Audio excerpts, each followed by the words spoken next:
Të dashur dëgjues të Radio Maris, ju ftojmë të ndjeqni emisionin Lexo Biblën me ne, me komentim biblik nga Don Simo, pikpamje katolike.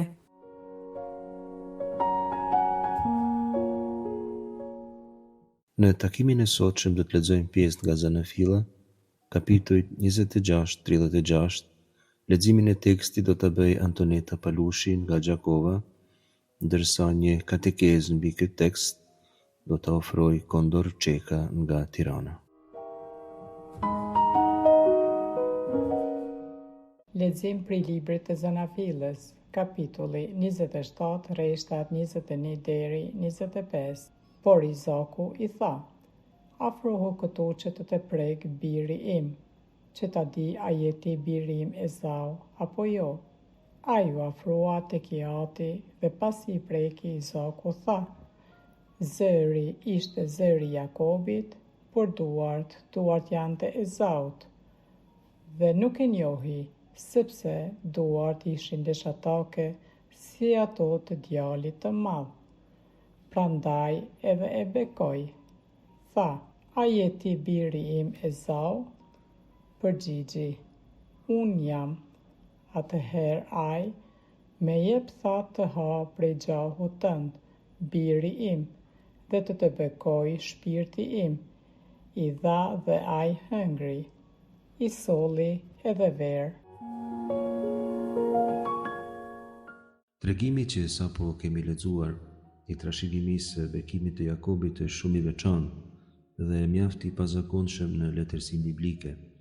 Zanafilla kapitulli 27 pra rreshtet 21 deri 25 tregon se si Jakobi me një intrigë mirë të menduar prej nënës së vet ja grabit ndërthojza bekimin babës së vet kundër vllaut binjak Ezau, I cili natyrisht do ta meritonte këtë bekim sepse kur kishin lindur këta binjak, Ezau kishte dalë në dritë I pari.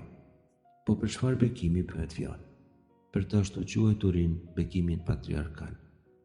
Në Bibël Noehu bekon Semin dhe Jafet, Zanafilla kapitulli 9.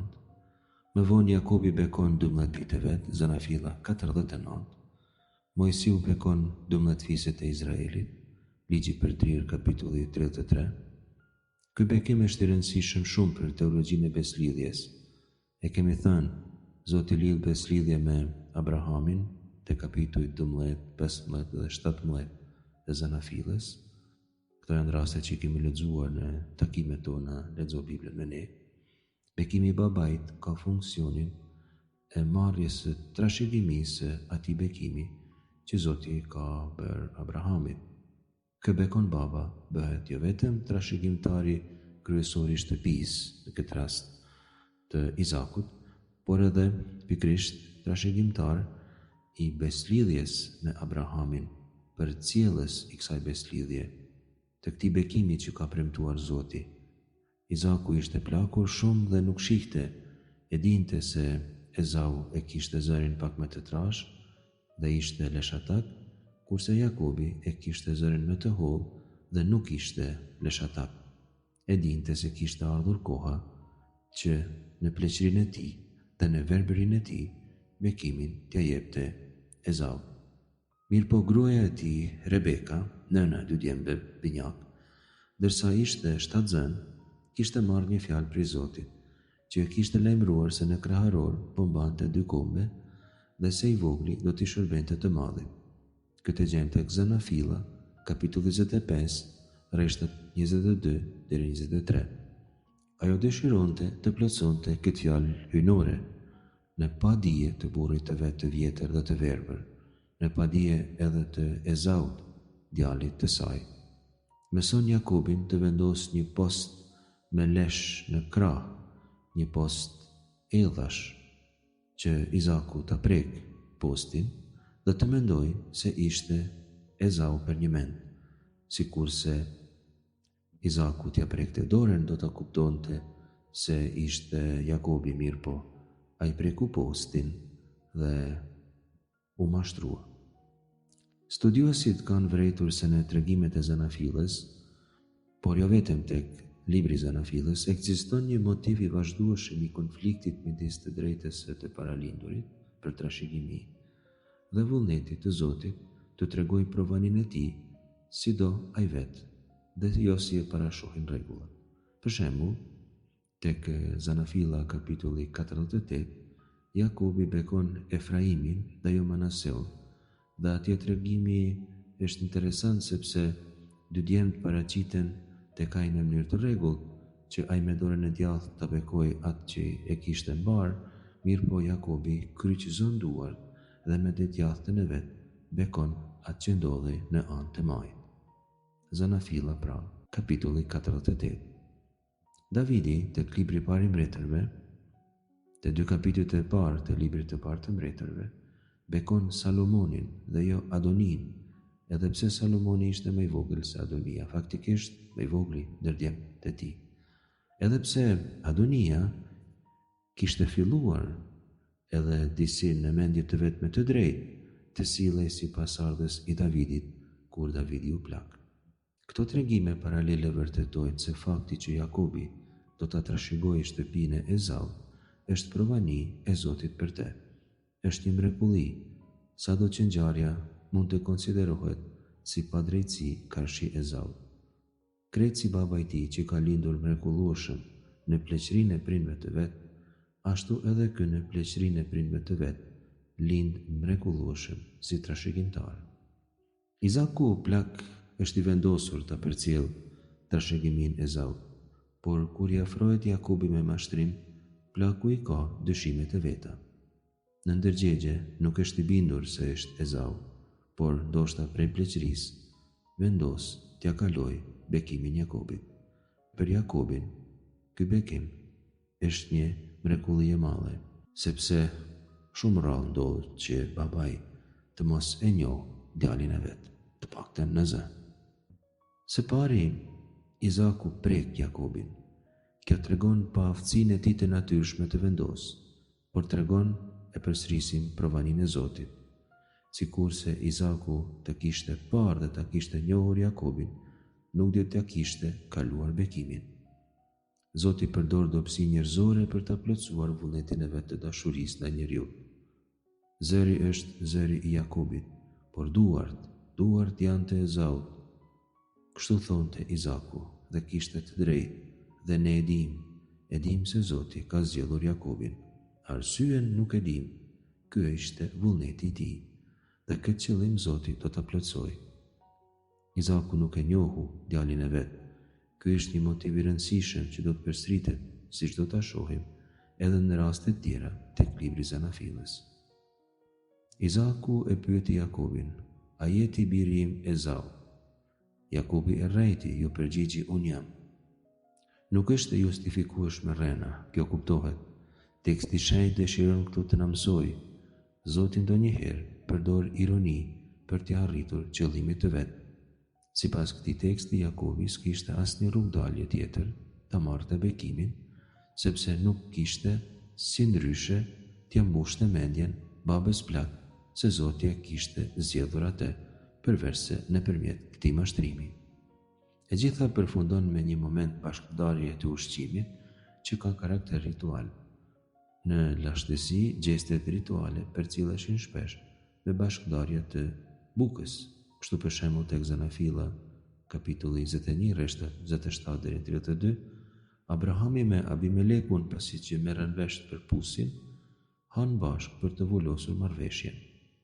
Tek libri Daljes, kapitulli 24, rreshtat 9 deri 11, pasi që Mojsiu lidh beslidhje me Zotin, thot shkrimi i shenjtë, hëngrën dhe pinë. 24:11, libri Daljes 24:11. Këto tradita të lashta biblike janë aktuale edhe sot tek kësaj dite, marrëveshje të ndryshme midis njerëzve shumë herë përfundojnë me ndarjen e bukës. Për shembull, kur bëhet një marrëveshje për ndonjë fejesë, për ndonjë martesë, për ndonjë shitblerje të rëndësishme, njerëzit bashkëndajnë bukën me njëri tjetrin. Le ta përfundojmë këtë shpjegim me disa konkluzione teologjike. Së pari, tema e provanisë hyjnore. Çfarë thot ky mësim? se Zoti ka gjithçka në dorë dhe ai e udhëheq historinë e njerëzit e të kombeve sido ai vetë. Vullnetin e Zotit ndonjëherë nuk mund ta kuptojmë qartë, se dim pse kishte zgjedhur të voglin dhe jo të madhin, por këtë fakt do ta pranojmë. Vullnetin e Zotit do ta pranojmë gjithmonë. Mësimi i dytë teologjik është se bekimi i Zotit nuk çbëhet. Kur Zoti e jep bekimin, ai bekim mbet për gjithmonë. Këtë arsye kur Izaku e kupton se kishte bekuar djalin e gabuar në mendjet e vet, ai e kupton gjithashtu se edhe pse nuk ishte i kënaqur personalisht, ky kishte qenë vullneti i Zotit. Zoti kishte bërë ashtu. Së fundi mund të fillojmë tani një motiv teologjik që do ta përsërisim shumë herë. Është një prej motiveve më të forta dhe të beslidhjes së re, sidomos të ungjijve. Zoti zgjell të dobtin.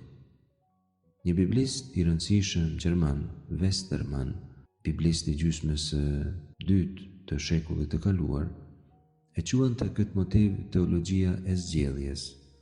Është konstante në Bibël. Ata që Zoti zgjell janë ata që në pamje të parë, më së pakti e meritojnë. Shembulli shumë i famshëm i kësaj është zgjedhja e mbretit David tek libri i parë i Samuelit, kapitulli 16. Aty tregohet se si Zoti nuk zgjedh asnjë prej 7 vëllezërve më të mëdhenj të Davidit, por pikërisht atë që ishte i teti, një çoban i vogël, bardhosh, bukurosh e sy bukur. Kështu e përshkruan libri i parë i Samuelit, kapitulli 16, rreshti 12. Ky çoban i vogël, bardhosh, bukurosh e sy bukur ishte i fundit që dikush mund të mendonte se do të bëhej mbreti i Izraelit. Djali i 8, vllau i 7 luftarëve. Zoti zgjell pikërisht atë që askush nuk e mendonte.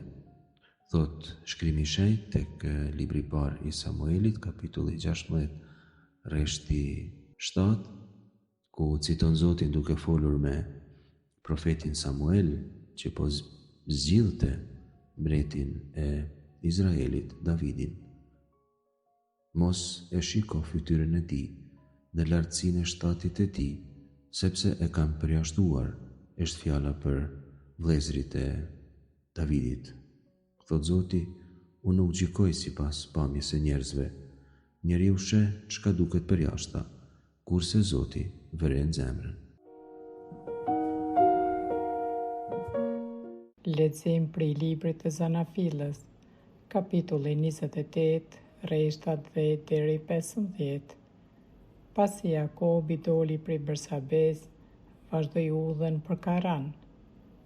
Arriti në një farvendi dhe pasi dielli perëndoi, u dal ta kaloj natën. Mori një nga goret aty pranë, e vuri nën krye dhe fjeti në atë vend. Në ëndër pa një shkallë që fundin e kishte në tokë, e maja i prekte qiellin. Engjëjt e hyjet ngriheshin dhe zbretnin nëpër të. Pa edhe Zotin të mbështetur në shkallë që po i thoshte: Unë jam Zoti, hyj i Abrahamit, ati tënd, dhe hyj i Izakut. Tokën në të cilën fle, unë do të jap ty dhe fares sate. Trashëgimtarët e tu do të jenë, por si pluhuri i dhehut. Do të shtrihen në drejtim të perëndimit, të lindjes, të veriut e të jugut. Në ty dhe në faren tënde do të jenë të bekuara të gjitha fiset të dheut. Dhe ja, unë jam me ty. Unë do të ruaj kado që të shkosh. Unë do të kthej në këtë vend, nuk do të lëshoj dore, por do të plotësoj gjithçka që të kam thënë.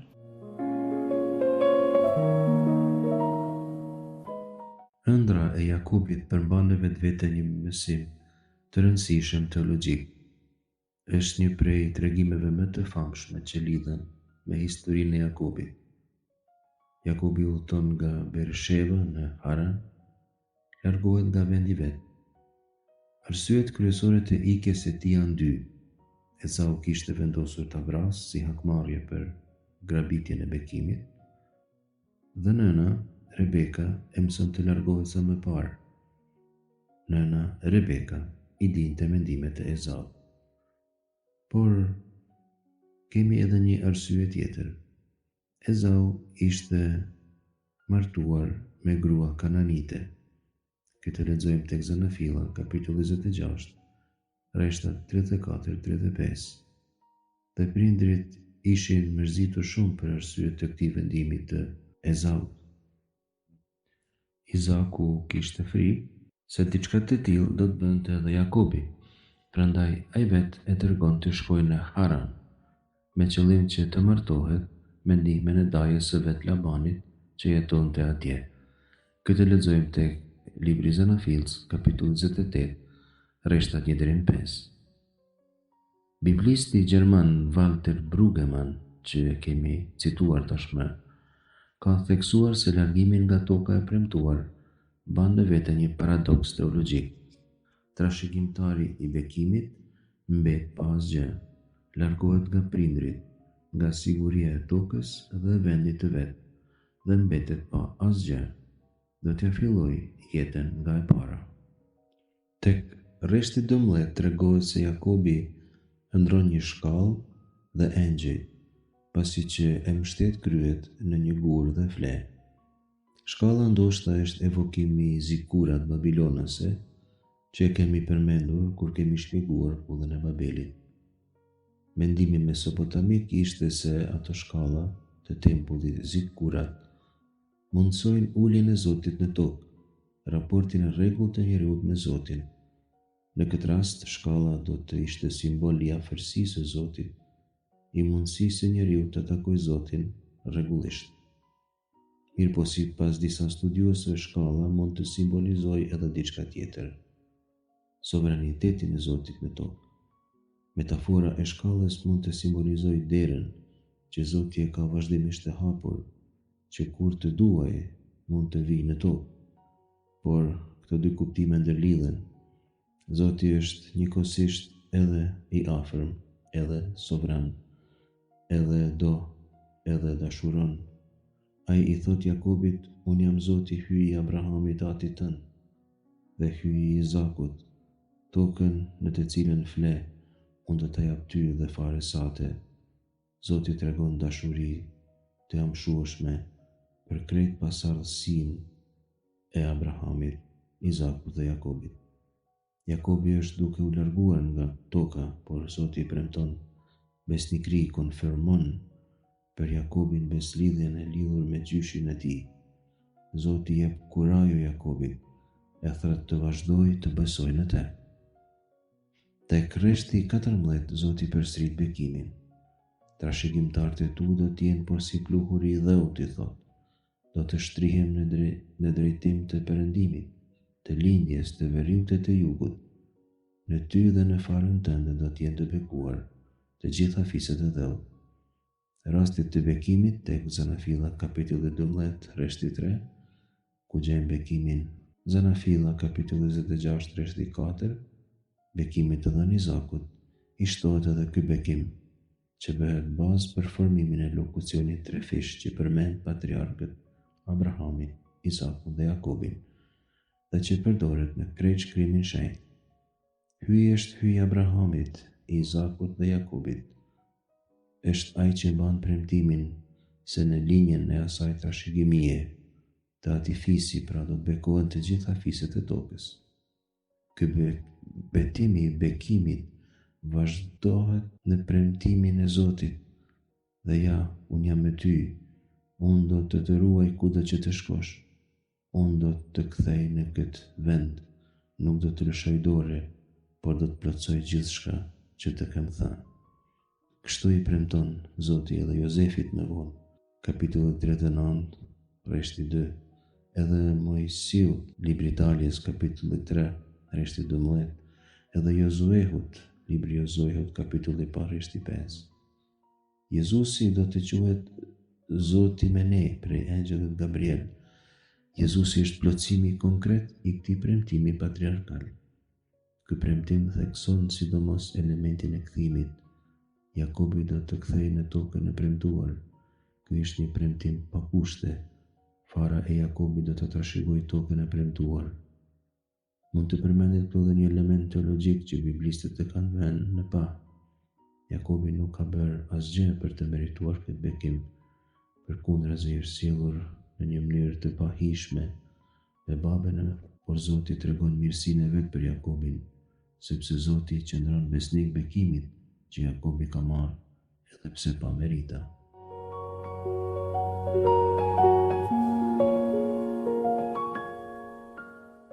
Lexim prej librit të Zanafilës, kapitulli 35, rreshta 16 deri 20. Atëherë quan të banishten nga Beteli. Kishte edhe pak udhë deri tek Efrata, kur Rakela lindi. Për shkak të vështirësisë në të lindur, filloi të jetë në rrezik.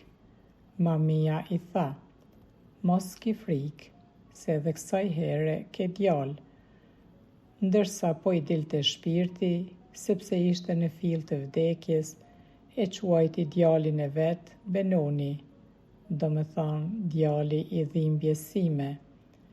Kurse Jati e quajti Benjamin, do me thonë djali i të djathtës. Vdiq pra Rakela dhe që varrosur në udhë që shpinte në Efrat, do me thonë në Betlehem. Jakobi ngriti një gurgullur mbi varrin e Rakeles. Ky gurgullur i varrit të Rakeles qëndron deri në ditën e sotme.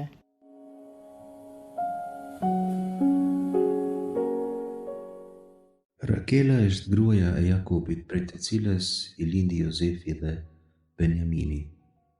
Por kur lindi Benjamini, ajo vdiq në lindje. Ishte gruaja e tij e preferuar, për të cilën kishte pritur 7 vjet, pasi që prej Labani dajes së vet, ishte detyruar të presë për të marrë motrën e Rakeles, Lea. Kjo vdekje sjell një element të ri në tregimin biblik të bekimit të Zotit. Tek rreshti 16 thuhet se ajo vdiq në rrugë gjatë kthimit në tokën e premtuar, kur ishin ende një distancë të mirë larg nga Efrata. Lokaliteti Efrata ishte debatueshëm, por duket se në kohën e redaktimit të këtyre teksteve shënonte ose qytetin e Betlehemit, ose zonën ku ndodhej Betlehemi. Ndodh pra një situatë paradoksale. Ajo vdes krejt pak, pa e pa tokën e premtuar, në mundime të lindjes shumë të mëdha. Shkrimi i Shenjtë bën këtu jehon të Zanafilës kapitulli 3, ku Zoti thot Evës se në mundime, në dhimbje, do të lindë fëmijë. Mësimi i Zanafilës është se njeriu do të trashëgojë premtimin, por elementi njerëzor i vuajtjes do ta ndjek gjithmonë. Rakela nuk do ta gëzojë djalin, por kjo lindje do të gëzojë të gjithë tjerët. Gjatë lindjes, pak para vdekjes, Rakela e quan të birin Ben-Oni në hebraisht. Fjala Aven në hebraisht do të thonë vuajtje, prej nga vjen fjala Oni, pra Aven do të thotë vështirësi shumë e madhe. Për Rakelen, ai është bir i vuajtjes. Emrimi i tillë i djalit ishte për nënën shprehje dëshpërimi. Mirë po, rënja hebraike Aven, Alef, Vav, Nun, ka dhe një domethënie tjetër, domethënien e forcës, pasurisë, përparimit. Mendoj se të dy këto kuptime janë aktuale tek fjalët e Rakeles. Ajo qanë vdekjen e vet, por njëkohësisht djali që po lind i jep forcë dhe është shenjë e ecjes përpara. Ajo po vdes, por po lë pas një të ardhme. Këtë kuptim merr emri i djalit që i jep Jakobi, Binjamin, biri i të djathtës ime, me fjalë tjera, forca ime, e djathta ime. Sikur se e dim në traditën biblike, Benjamini do të quhet Binjamin, pra ashtu sikur se e ka thirr bab. Gjejmë pra këtu dy tema teologjike të rëndësishme, temën e sakrificës dhe temën e premtimit, ku sakrifica dhe premtimi bëhen si të ishin një gjë e vetme. Rakela është nëna e premtimit, ajo e plotson numrin 12 për bijtë e Jakobit, por për këtë ajo do të sakrifikoj jetën. Është sakrifica e jetës që u jep jetë tjerëve. Ky është mësimi kryesor i Krishtit më vonë në Besnikën e re. Nuk ka përparësi pa sakrificë dhe prej të krishterëve ndonjëherë kërkohet edhe sakrifica e jetës. Këtë për shembull e dëshmon përvoja martirëve shqiptar, duke dhënë jetën. Ata kanë dhënë një kontribut të madh për ruajtjen e fesë tek të krishterët gjatë kohës së rëndë të komunizmit. Tek një vepër e famshme titulluar Apologeticus në fundin e shekullit të dytë pas Krishtit, vepër e teologut të krishterë Tertulianit, shkruan se gjaku i martirëve bëhet farë për të krishterët, sikurse gjaku i derdhur i Krishtit është burimi i jetës së pasosur për të gjithë ata që besojnë në të. Rakela pra pahet figurë e një gruaje që sakrifikon jetën e vet në lindje për t'i dhënë jetë bekimit të Zotit.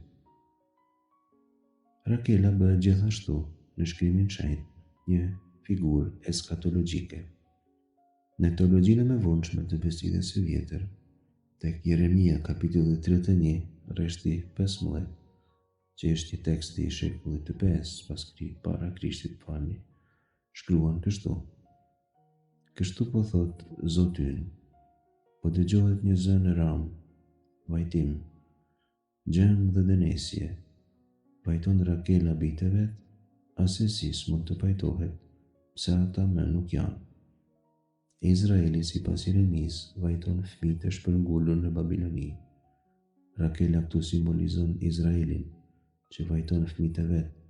Ajo qan dhe nuk pranon të ngushëllohet, sepse fëmijët nuk janë ku duhet, aty ku ka plotësuar numrin dëmut të tyre. Por në Babilon, Jeremia tek libri i tij parashes se ata do të kthejnë. Këtë domethënie eskatologjike e merr përmendja e Rakelës edhe tek kapitulli 2, rreshti 18 i Ungjillit të Mateut, ku në kontekstin e martirizimit të parë në Biblën e krishterë, në vrasjen e fëmijëve të pafajshëm, në këtë kontekst pra Rakela konsiderohet si nën e Izraelit, e cila po qan fëmijët e pafajshëm të saj, që po vdesin, por si të rasti i vdekjes së saj, vdekja atyre nuk është e kotë. Jezusi shpëton prej shpatës së Herodit dhe ai do t'i mbledhë të gjithë bijtë e Izraelit në mbretërinë qiellore.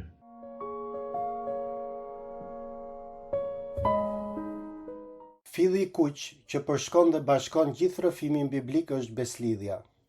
Beslidhja në kontekstin biblik nënkupton angazhim të lirë të hyjt, pala e madhe, në favor të njeriut, Izraelit, pala e vogël. Sot do trajtojmë pjesë nga cikli i Jakobit, Zanafilla 25-15, deri në fillim të kapitullit të 37. Cikli i Jakobit është pjesë e etapës abrahamike të beslidhjes. I përbërë nga histori të ndryshme, tregimi merr unitet nga disa tema të përsëritura: lindja, bekimi dhe trashëgimnia, të cilat zhvillohen përmes kontrasteve themelore të shterpësisë, pjetëshmërisë, mosbekimit, bekimit dhe trashëgimnisë, mërgimit adleut. Në këtë katekesë do të ndalemi në pjesë të cilat janë përshkruar nga filli i kuq i beslidhjes, që na flasin për praninë e Zotit në këtë histori dhe kanë pasur një vëmendje në teologjinë e krishterë. Kapitulli 27 është një kryevepër letrare. Jakobi i rëmben bekimin e Esaut. Rebeka e menaxhon të gjithë çështjen duke përdorur ndoshta informacionin e saj të privilegjuar në lidhje me statusin e Jakobit. Zanafilla 25, vargu 23.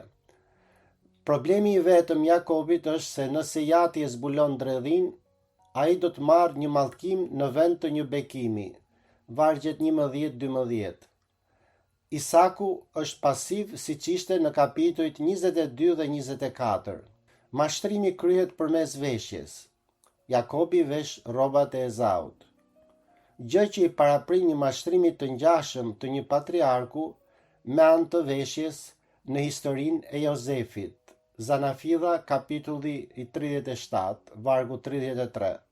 Akte dhe skena të tilla të përsëritura i bëjnë lexuesit të di se një qëllim hynor po çon historinë përpara, dhe pse personazhet njerëzore nuk janë të vetëdijshëm për këtë.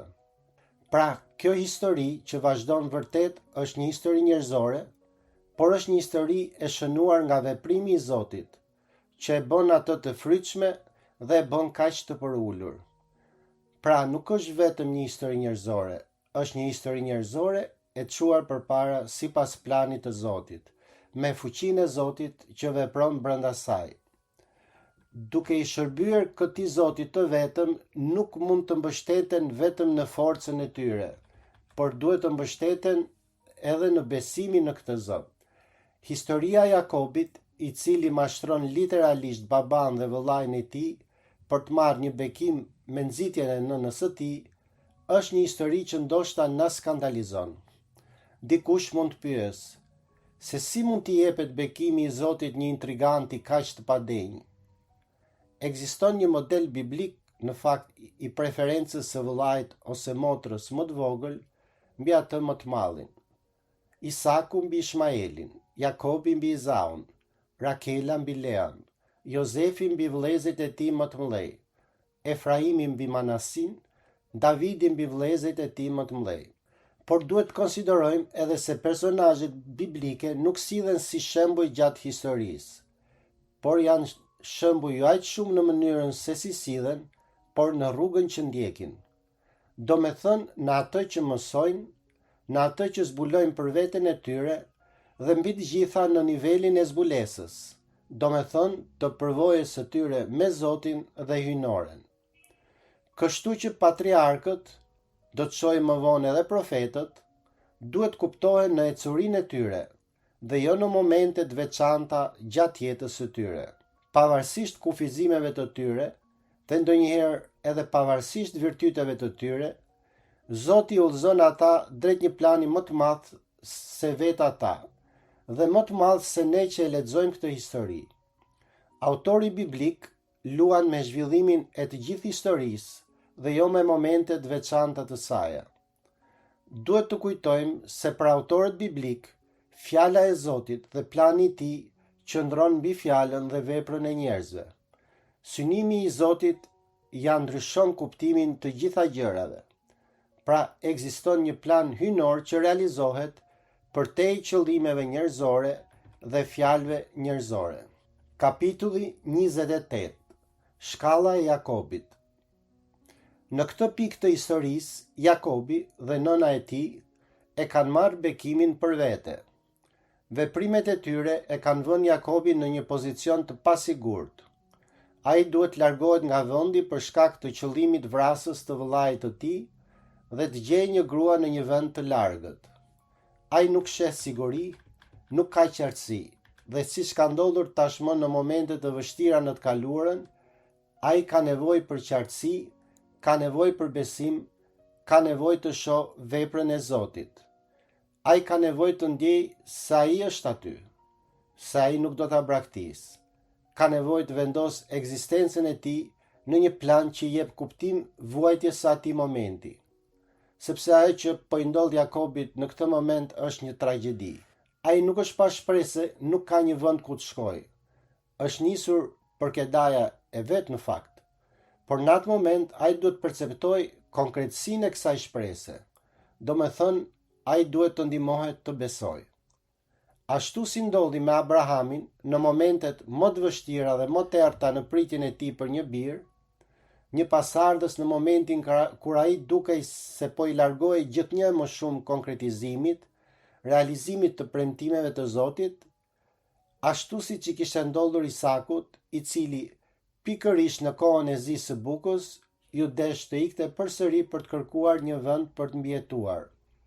Ashtu po i ndodh tani edhe Jakobit. Dhe ja, Zoti e manifeston veten. Është momenti në cilin Zoti jep konfirmim të pranisë së tij dhe pastaj kemi ëndrrën e famshme. Në botën e lashtë, shpesh ëndra është vendi i zbulesës së takimit me Zotin. Është një gjumë ekstazik, një gjumë që vjen nga lutja, nga takimi mistik me Zotin.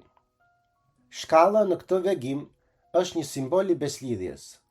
Figura në ëndrrën e Jakobit mund të rrjedhë nga zigurati ose kulla e tempullit Babilonas me majën e saj në qiell dhe me shkallë me tulla që të çojnë në një tempull të vogël në atë maj. Zanafilla, kapitulli 11, vargu 4. Hyi zgjedh që t'ia komunikoj Jakobit hyjninë e tij të padebërtueshme, si kishte bërë me Abrahamin dhe Isakun. Mosdia e Jakobit për shenjtërinë e vendit nënvizon mirësim falas të dhuratës.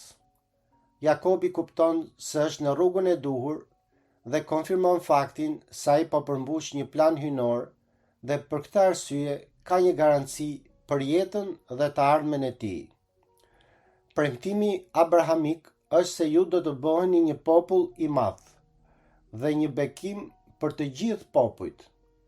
Tani kjo forcë shpëtuese që është në atë premtim tani kaloi përmes Isakut e më pas Jakobit. Prandaj, i njëjti Zot i Abrahamit po vepron në Jakobin. Edhe ne nuk duhet të shkurajohemi kur ndjehemi të braktisur ose të vetmuar përballë përvojës së jetës, sepse Zoti na pret pikërisht aty ku kemi më shumë frikë të shkojmë, ku nuk shohim një zgjidhje, një dritë. Pikërisht aty ekziston një realitet që na udhëzon para se të mund të zbulojmë rezultatin ose të ndjehemi të frikësuar. Kujtojmë këtu shembullin ungjillor. Duhet vdesim për të gjetur pastaj jetën. Duhet kalojmë nëpër një fazë çorientimi dhe pastrimi për të rizbuluar kuptimin e ekzistencës tonë dhe ardhmja jonë do të rilindë. Dhe mund t'i dëgjojmë personalisht fjalët që i dëgjoi Jakobi. Dhe ja, unë jam me ty. Unë do të ruaj kado që të shkosh. Nuk do të lëshoj dore, por do të plotësoj gjithçka që të kam thënë. Tani një refleksion mbi vargun 11. Mori një nga gurët aty pranë, e vuri në krye dhe fjeti në atë vend. Jakobi vendosi kokën mbi një gur në shkretëtir. Etrit e kishës shpesh e kanë parë këtë figurë si simbolike. Gurin si figurë të Krishtit. Pushimin mbi gur, pushimin e njeriut në Zotin. Në të mënyrë të habitshme në Ungjil ndodhe kundërta. Njeriu gjen pushim mbi gurin, Krishtin, ndërsa Krishti vet gjen pushim në kryq, duke dhënë jetën e vet për njeriun. Ka një paralizëm shumë domethënës dhe kur Jezus i thot në Ungjil se biri i njeriut nuk ka ku ta vendos kokën. Jakobi vendos kokën mbi një gur sepse nuk ka vend tjetër për të pushuar. Jakobi përfaqëson njeriun shtektar që kërkon Zotin. Jezusi është Zoti që bëhet shtektar mes njerëzve. Ironia e mistershme e Ungjillit është kjo. Njeriu në bestidhjen e vjetër kërkon një vend për të pushuar, ndërsa në bestidhjen e re, vetë Zoti pranon të jetojë pa vend pushimi, për t'u afruar plotësisht me njeriun. Kapitulli 35. Vdekja e Rakelës dhe lindja e Benjaminit. Në këtë kapitull kemi lindjen e Benjaminit, i cili do të jetë, siç do ta shohim, një personazh kyç në historinë vijuese. Është një lindje që vjen nëpërmjet dhimbjes, pasi gjatë lindjes vdes Rakela. Dhe kjo lindje në botë me dhimbje bëhet simbol i gjithë dhimbjes që shndrohet në gëzim, përmes planit të Zotit, i cili e shndron dhimbjen në shpëtim, sepse tregon një kuptim, i jep një kuptim asaj dhimbje. Kjo është shumë e rëndësishme. Kjo nuk është se Zoti e miraton, ose e do dhimbjen dhe vuajtjen e popullit të tij, por vuajtja e popullit të tij është përshtatur brenda një logjike transformimi dhe shpëtimi. kjo do të thotë shpëtim. Në një farë mënyre, Zoti e nxjerr të mirën nga e keqja. Pra, nga vuajtja e Rakelës, nga vdekja e fëmijëve të saj, në këtë rast lindja një fëmije që duhet të ishte fëmija i vuajtjes së saj, por në vend kësaj bëhet fëmija i së drejtës, pra fëmija i gëzimit. Jakobi i jep këtij fëmije emrin Benjamin, duke i dhënë një kuptim të veçantë, domethënë duke orientuar drejt jetës. Nga ky moment ne e dim se kjo është një përgatitje e rëndësishme për atë që do të vijë pas. Se Jakobi ka një dobësi të veçantë për këtë birë, jo vetëm sepse është djali i fundit, më i riu, por edhe sepse është djali i gruas së tij të preferuar. Në Jakobin i pagzuar Izrael fillon ndërtimi i një populli dhe premtimi i hyjt përparon drejt përmbushjes. Secili nga 12 bijtë e tij do të jetë i pari i njërit prej 12 fisëve të Izraelit. Numri 12 tregon plotësinë e popullit të Izraelit. Me të njëjtën simbolik, 12 apostujt përfaqësojnë plotësinë e kishës, populli i beslidhjes së re. Efrata si emri i vjetër i Betlehemit.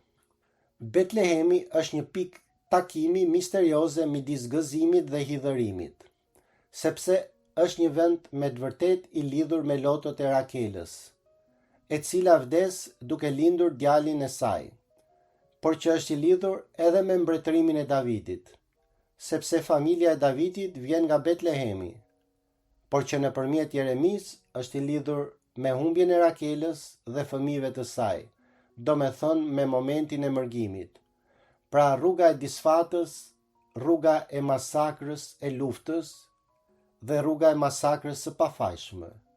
Por është dhe rruga e kthimit. Pra ekziston kjo paqartësi në këto vende. Nga njëra anë ato janë vende gëzimi, vende të lartësimit të fatit të Izraelit, të thirrjes së tij. Por ato janë edhe vende dhimbje, sepse kujtojnë lotet, humbjen, mundimin dhe disfatën. Në një farë kuptimi, nuk ishte një vend më të mirë se ky për të lindur Jezusi. Në të njëjtën kohë, ungjilltari Mateu e vendos edhe masakrën e të pafajshmëve pikërisht këtu. Sepse ata fëmijë që vdesin janë në fakt një kujtesë e profetit Jeremia. Kjo histori përfaqëson veprimin dhe të gjitha vuajtjet që çojnë në shpëtim, në lindjen e Mesias, lindjen e shpëtimtarit të botës. Tani po evidentojmë disa veçori të dy binjakëve, Jakobit dhe Ezaut, që janë protagonistët kryesorë në këto tregim, dhe mësimeve që nxjerrin prej ngjarjeve të tyre. Ezau është një karakter shumë instiktiv, shumë i ashpër. Karakteri i Jakobit është i ndryshëm, por fakti që i kapi thembrën vëllait të tij tregon që dhe ai ka mënyrën e vetë të qenit luftarak. Ezau është i kuqërremtë si toka. Ky përshkrim, kjo karakteristik synon të theksoj aspektin më instiktiv, më toksor, më energjik të Ezaut. Ezau, i cili kërkon kënaqësi të menjëhershme dhe një zgjidhje të menjëhershme për problemin e tij.